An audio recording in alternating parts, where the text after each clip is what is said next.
Hi, everybody. My name is Derek Nicola. I am a writer and producer out here in Los Angeles, California.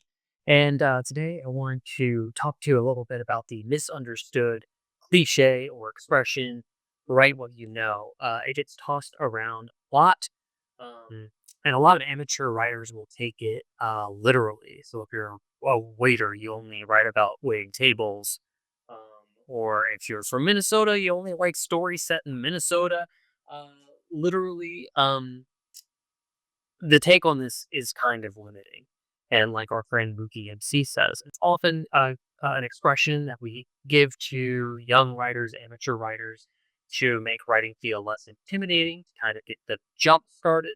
Uh, but of course, also, like our friend Mookie has said, which is a really great example, you don't have to be a murderer to write a good murder mystery, right? So the phrase isn't about content; it's really about emotional truth. Uh, he might not have been a murderer, or have fought a dragon, or have been on a spaceship, but you can still write sci-fi. You can still write a murder mystery. You can still write fantasy.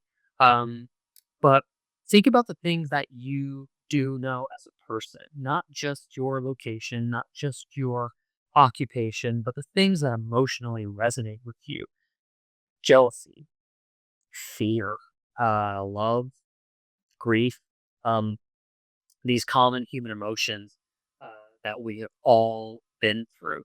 Um, and I would probably suggest journaling and just kind of automatically writing and looking back at those journal entries and then really examining reoccurring themes in your life. All of that stuff still comes from you, but you're going to start to notice a pattern about the things that you like to write about or the things that are on your mind, and then highlight those, underline those, take note of those, because that is going to be the basis of what we call your emotional resonance. What feelings do you want to put down on paper and convey that resonate with you, that means something to you?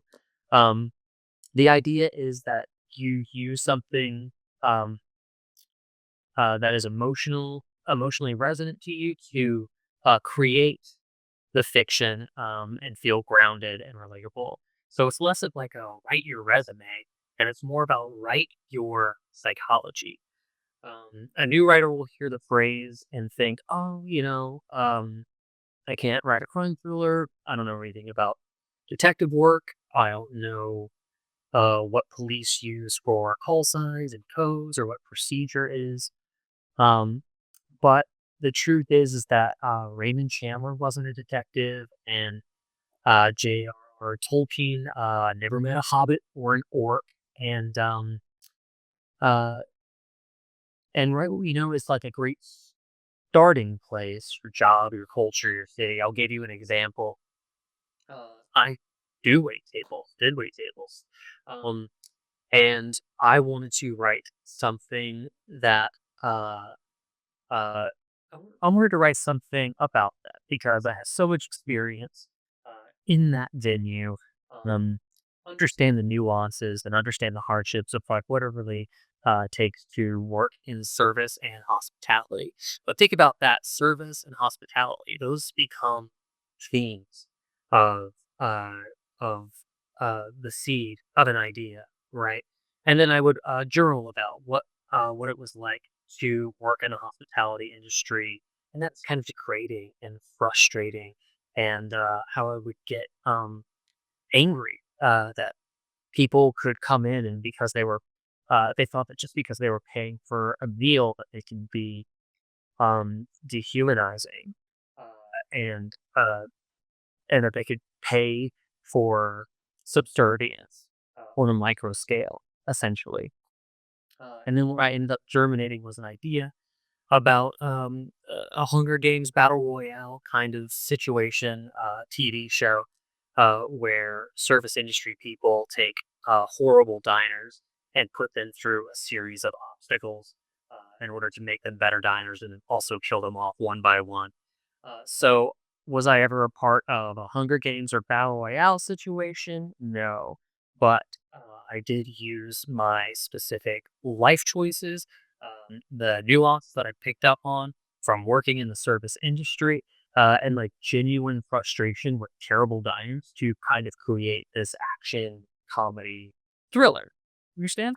So, a lot of people will get stuck whenever they think that writing requires a perfectly parallel life experience. I would say that is a trap. If you're writing on your laptop in Starbucks and you start a scene with interior Starbucks, a writer opens his laptop and types, you might be in a little bit of trouble because your life is constantly evolving. And if you are constantly writing about where you are right now, how do you end that? It's better to reflect on your past and look at full and complete stories and figure out your way of telling those. Also, another trap that happens is if you are trying to write a perfectly parallel life experience, uh, you'll start to dismiss your imagination as being less valid if you're untruthful um, about yourself.